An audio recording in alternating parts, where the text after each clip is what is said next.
Olá!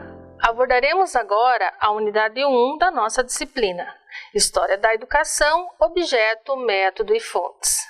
Nesta unidade, você terá a oportunidade de conhecer a trajetória da disciplina de História da Educação, bem como refletir sobre o papel do educador em nossa sociedade.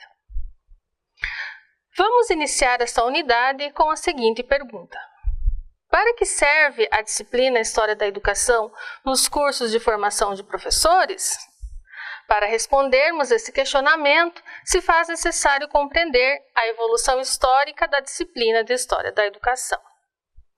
Essa disciplina surgiu no século XIX nos cursos de formação de professores, como forma de compreender os princípios, as experiências, os sucessos e as decepções dos educadores do passado.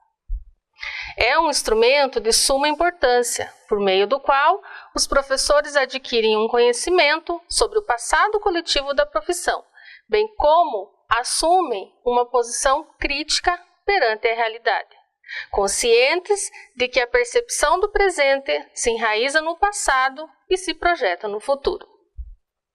É importante que você, como futuro educador, perceba que o estudo da história da educação contribui para orientar o professor nas suas atividades docentes, pois, segundo o CAMB 1999, a história da educação fornece aos educadores um conhecimento do passado coletivo da profissão, que serve para formar a sua cultura profissional.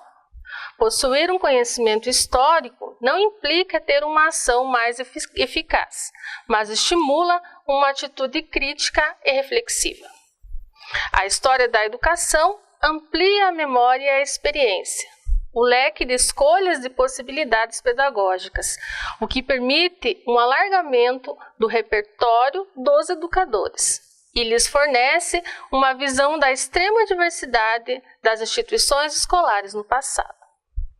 Dermeval Saviani, 2007, fala da atualidade da pesquisa histórica ao explicar a razão de ter realizado a investigação sobre a história das ideias pedagógicas. Como toda pesquisa, a investigação histórica não é desinteressada. Consequentemente, o que provoca o impulso investigativo é a necessidade de responder a alguma questão que nos interpela na realidade presente.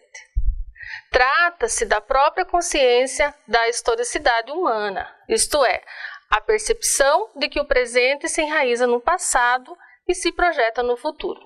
Portanto, eu não posso compreender radicalmente o presente se não compreender as suas raízes, o que implica o estudo de sua gênese. A história da educação no Brasil. Então, no Brasil, o surgimento da disciplina de História da Educação está associado à escola normal, que foi criada no Império. No entanto, somente na década de 1960, já na República, é que houve um avanço significativo nos estudos e pesquisas que impulsionaram a obrigatoriedade da disciplina nos cursos de pedagogia. O crescimento do número de programas de pós-graduação nas universidades possibilitou a criação dos diversos grupos de estudos e pesquisas e associações de pesquisadores na área da história da educação, ampliando assim a quantidade de trabalhos desenvolvidos e as obras publicadas. A história da educação, por ser uma produção humana de reconstrução de eventos passados, tem produzido diferentes concepções e métodos da história. Dentre eles, podemos citar a concepção positivista da história, a concepção marxista, a do grupo de análise e a concepção da história nova. As novas concepções da história trouxeram novos objetos de pesquisa e mudaram o conceito de fonte histórica, ampliando o campo dos objetos, das fontes e técnicas. Podemos classificar as fontes para a pesquisa histórica em primárias ou secundárias, que podem ser textuais, que utiliza como linguagem básica a palavra escrita, manuscrita ou impressa, Exemplos: livro de atas, ofícios, cartas, memorandos, relatórios, entre outras.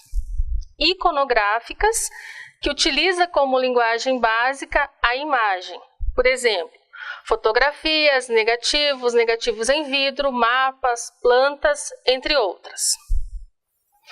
As audiovisuais, que utiliza como linguagem básica a associação do som à imagem, por exemplo, filmes de rolo, fitas VHS, CD-ROM, DVD.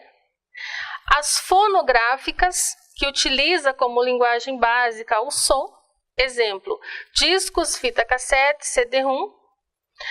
As orais, que resulta de depoimentos, entrevistas, histórias de vida, testemunhos orais, que podem estar registrados em fita cassete, fitas VHS e outros suportes.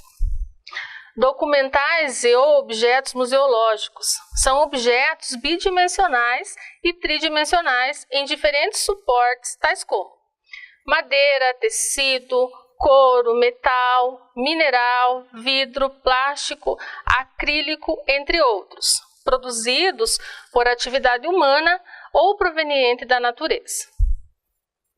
Devemos lembrar que essas fontes históricas são resultados de produções humanas e, por isso, possibilitam compreender o mundo e a vida dos homens em diferentes contextos e períodos históricos da vivência em sociedade. Desta forma, como educadores, precisamos compreender a história da educação como um processo global de desenvolvimento, analisando as questões econômicas, políticas e sociais de cada período histórico. Uma vez que o estudo da história deve possibilitar a compreensão das relações de poder e os mecanismos de exclusão existentes na sociedade. Finalizamos aqui a apresentação da unidade 1 da disciplina História da Educação. Espero que você aprecie esse tema e reflita sobre as questões levantadas. Desejo a você bons estudos. Até a próxima unidade.